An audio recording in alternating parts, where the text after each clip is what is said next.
E se você esta noite ainda dobra o seu joelho para outro nome, que não seja o nome de Jesus, você está gastando a rótula do seu joelho em vão. Como eu estive muitos anos adorando a outros deuses. A imprensa fala da felicidade em forma de dinheiro. E tudo aquilo que a felicidade pode comprar, que o dinheiro pode comprar, tudo aquilo como Nelson Ned eu tive. Dinheiro, sucesso, fama. Passei a minha garganta e o meu coração em 45 países, em 3 continentes: África, Europa e América toda, do Chile ao Canadá. Como Nelson Ned, conquistei muitos títulos: o pequeno gigante da canção, o romântico da América. Tenho 45 milhões de discos vendidos em muitos países do mundo. Tenho na minha casa em São Paulo uma parede de discos de ouro e de platina. As chaves das principais cidades do mundo, das principais capitais. Um homem aplaudido e reverenciado por milhões de pessoas no mundo. E eu só dormia bêbado ou com comprimidos hipnóticos para dormir. Como Nelson Ned, eu era um sucesso no mundo. Como homem, um fracasso dentro do meu lar. Como Nelson Ned, um sucesso com as minhas fãs, com a mulherada do mundo. Como homem, um fracasso dentro do meu quarto, no meu leito conjugal com a minha esposa. Como Nelson Ned, um sucesso com as fãs. Como homem, um fracasso com os meus filhos dentro do meu lar. Um fracasso. Porque eu dava aos meus filhos tudo. Tudo que o dinheiro pode comprar. Os melhores colégios, as melhores faculdades, os melhores professores, os melhores alimentos, vitaminas, os melhores médicos, tudo. Mas eu não dava a eles aquilo que eles mais precisavam. Exemplo. Um filho não se cria com colégios, nem com universidades. Um filho se cria com exemplos. E exemplo era o que eu não dava para os meus filhos. Meus filhos queriam um pai, e eles tinham um ídolo que chegava dentro de casa, coroado de discos, de troféus.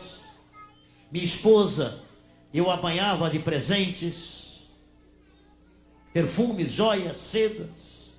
Mas de noite, de madrugada, a fronha de seus travesseiros estava molhada de lágrimas. Como homem, eu era um homem doente, arrogante, narcisista, ególatra. Eu sofria dessa enfermidade maligna chamada egolatria, que é a autoadoração de si mesmo. Eu não tinha patrão, eu não obedecia a ninguém. Eu só obedecia a mim mesmo e ao meu ego.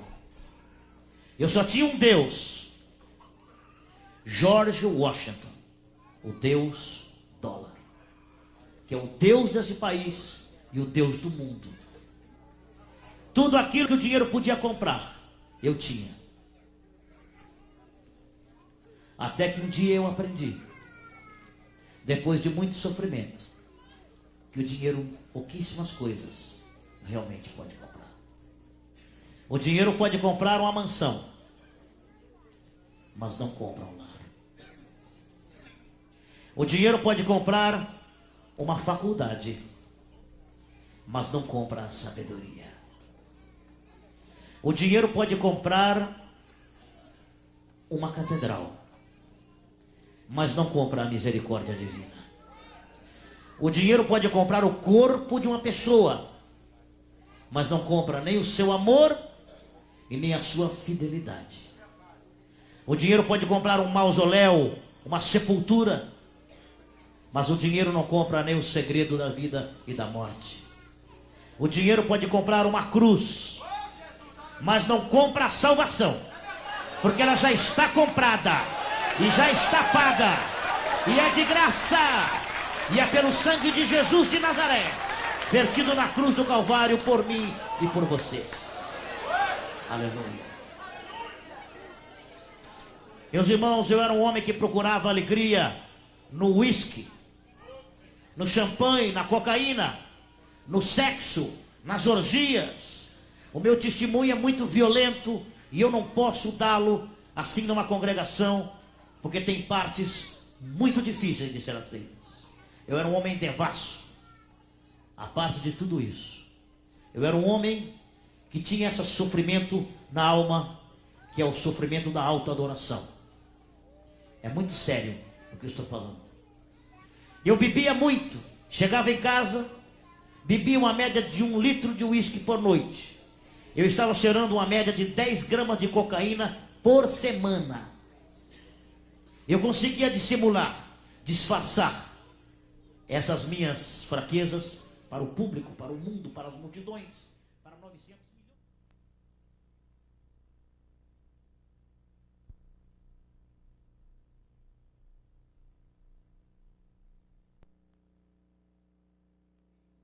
Palavrões, bebedeiras, porque eu estava transformando a minha casa na continuidade do meu camarim. Só que com um agravante muito sério.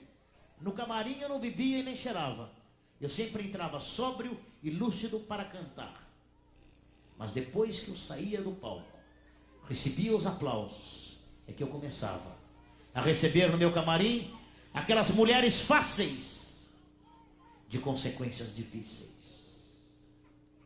Aqueles amigos fáceis de consequências difíceis. E vinham os convites, e dava as madrugadas, e passava a noite, e eu ia para a suíte dos hotéis, e ali começava a estourar o champanhe, a bebida, as gramas de cocaína, maconha, tudo. Dava 10, 11 horas da manhã, e eu estava acordado, ligado. Tinha que dormir, porque à noite eu tinha show. Então eu me entupia de remédios para dormir. Dormonide, Lexotan, Valium. Então eu era uma bomba humana. Muito para acelerar, depois muito para acalmar. Não sei como meu coração explodiu. Isso foi durante 13 anos. Só pela misericórdia de Deus. Até que um dia, a minha esposa não aguentando mais, os meus filhos não aguentando mais, ver aquela autodestruição lenta em doses homeopáticas, eles foram embora de casa. Eles não me abandonaram. Eu me abandonei a mim mesmo. Eu havia me abandonado. Eu havia perdido o respeito por mim. Eu havia perdido o amor por mim. E ninguém pode amar ao próximo se não se ama a si mesmo. Porque Jesus falou, amai o vosso próximo como a si mesmo. Eu não me amava a mim, como é que eu ia amar meu próximo? Amém? Então a primeira coisa que eu aprendi quando fui para Jesus é amar a mim mesmo. Por Jesus. No dia 15 de março de 93, eu cheguei na igreja evangélica do Brasil, no Brooklyn, um homem em pedaços. E o que me fez ir à igreja foram orações que minha mãe fez por mim 8 anos, de madrugada. Minha mãe tem até hoje calos nos joelhos, de tanto orar por mim. Glórias a Jesus. Veja o poder de intercessão de uma mãe. Outro dia o pastor Caio Fábio me falou que quando uma mãe ajoelha, o inferno treme. Amém? Quando um pai ajoelha, o inferno treme. Amém? Glórias a Jesus. E minha mãe orou 8 anos por mim, pela minha regeneração e conversão. Até que um dia Deus permitiu que eu estivesse no chão moral, no chão espiritual. Até que eu li o Salmo 51. O Salmo 51, olha aí. Que boa ideia de Jesus. O mundo lá no Rio de Janeiro e São Paulo faz a propaganda de uma cachaça sem vergonha. 51, uma boa ideia. E eu trago uma melhor ideia de Jesus. O Salmo 51. Amém? E eu comecei a ler o Salmo 51 naquele momento de dor, de lágrimas. Contado assim é fácil. Vivido é quase impossível. E eu li o primeiro estrofe, fui lendo. E à medida que eu ia lendo, irmãos, o Espírito Santo foi abrindo os meus olhos. Até que eu caí no versículo 10. Cria em mim, ó Deus, um coração puro. E renova dentro de mim um espírito reto. Volta a dar-me a alegria da tua salvação. e sustenta-me com um espírito voluntário. Oh, meu Deus, eu comecei a entender, digo, Senhor, esse é o meu problema. Eu entendi que o salmista estava pedindo a Deus um transplante espiritual, que mudasse o seu coração. Eu disse, Pai, é isso mesmo. Esse coração que eu tenho não pode te servir. É um coração cheio de dólares, de sexo, de cocaína, de disco de ouro. É um coração cheio de Nelson Ned. Muda o meu coração, Pai. Venha, Senhor, e faz uma faxina. Vem com a sua espada de fogo, a sua vassoura, e queima, Senhor. Tira todo o esterco moral e espiritual, Senhor. Quando eu dei permissão ao Espírito Santo para trabalhar no meu coração, eu comecei a sentir uma mudança de vida. Claro que é lento e gradual, porque não é mágica. Não se pode confundir milagre com mágica. Mágica é um truque, milagre é verdade. Aleluia, glórias a Jesus. Então eu comecei a orar, minha esposa veio para casa, começaram a vir as profecias por telefone, e nós chegamos na igreja dia 15 de março de 93. Eu e a minha esposa, Cida. Ela só chorava, e eu só chorava. Eu começo a contar isso, me dá muitas lágrimas nos olhos. 1h30 de culto, o pastor Jamil ministrando, e eu chorando. Aí ele levanta de lá, vem em cima de mim, põe a mão na minha cabeça, olha, ora comigo, começa a orar em línguas e fala, eis que o Senhor coloca nas tuas mãos agora um alicate, para cortar as algemas daqueles que estão na escuridão como você. E ele me deu espiritualmente um alicate simbólico. E eu agora entendi o que significava aquilo. Nós muitas vezes nos dirigimos, e a Bíblia também dirige aos presos. Olha, não existe um prisioneiro maior do que aquelas prisões sem algemas. Algemas invisíveis. Eu era um prisioneiro numa gaiola de ouro. Prisioneiro de mim mesmo. Um refém de mim próprio, do meu egoísmo, do meu pecado, da minha soberba. Até que quando eu me humilhei para Deus, eu disse, Senhor, nessa mesma noite, no dia 14 de março, eu disse, Pai, eu não aguento mais ser como eu sou, eu estou cansado. Muda, Senhor, me muda. Eu não consigo me mudar, eu não posso me mudar. Me muda, Senhor.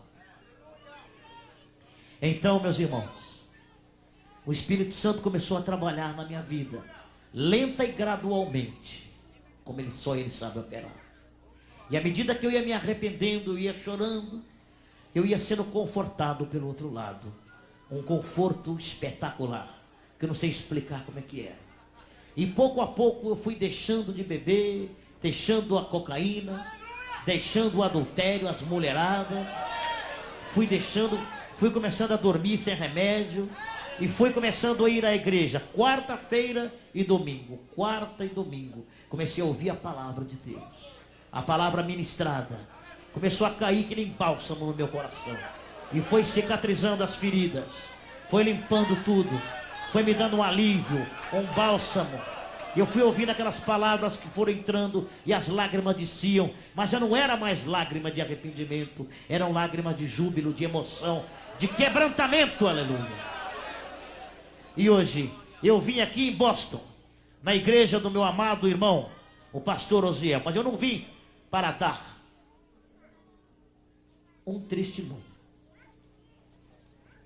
Eu vim aqui nesse ministério da Assembleia de Deus, pastor Oriel, para dar um testemunho de vitória no nome de Jesus. Hoje eu venho dizer aos irmãos que depois do dia 15 de março de 93, quando eu me prostrei, me esbugalhei, me derramei aos pés do Senhor, hoje eu e minha casa servimos ao Senhor. Graças a Deus. Pode aplaudir ao Senhor. Podem aplaudir.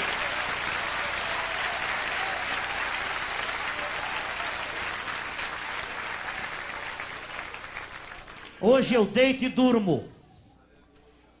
Hoje eu não posso ler a Bíblia na hora de dormir, senão ela cai na minha cara.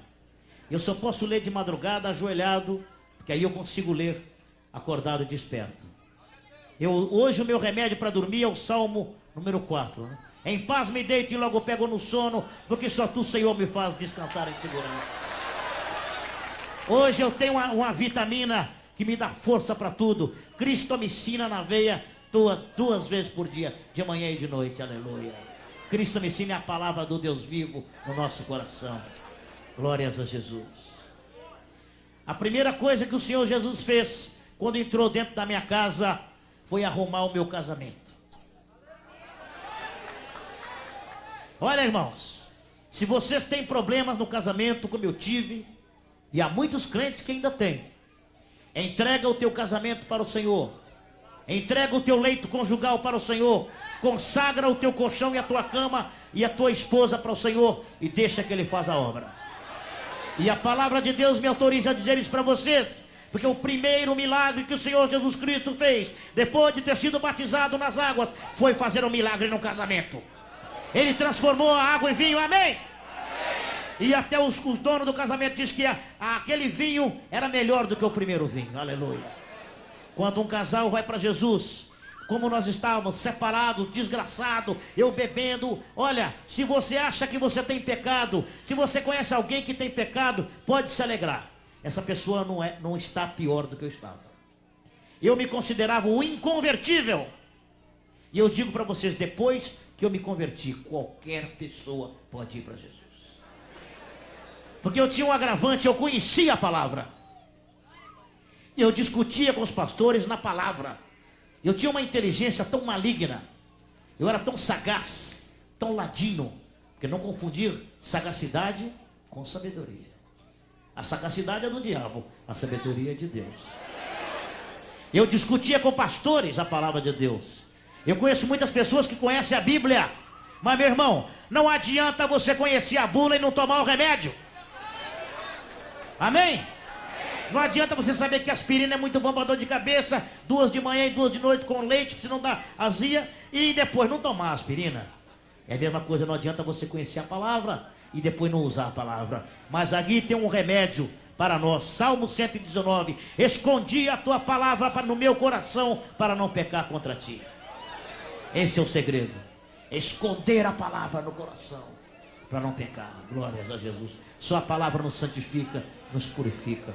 Hoje, eu e minha casa servimos ao Senhor. Hoje a minha esposa trabalha na nossa congregação em São Paulo. Ela é obreira da igreja, ajuda todo mundo. Nós temos hoje abertas as portas da nossa casa. Hoje eu não tenho mais uma mansão. Hoje eu tenho um lar. Nós abrimos os jardins da nossa casa e recebemos 40, 50 pessoas da nossa congregação, que de vez em quando, 2 vezes por mês, vão descer as águas para serem batizados em nome do Pai, do Filho e do Espírito Santo.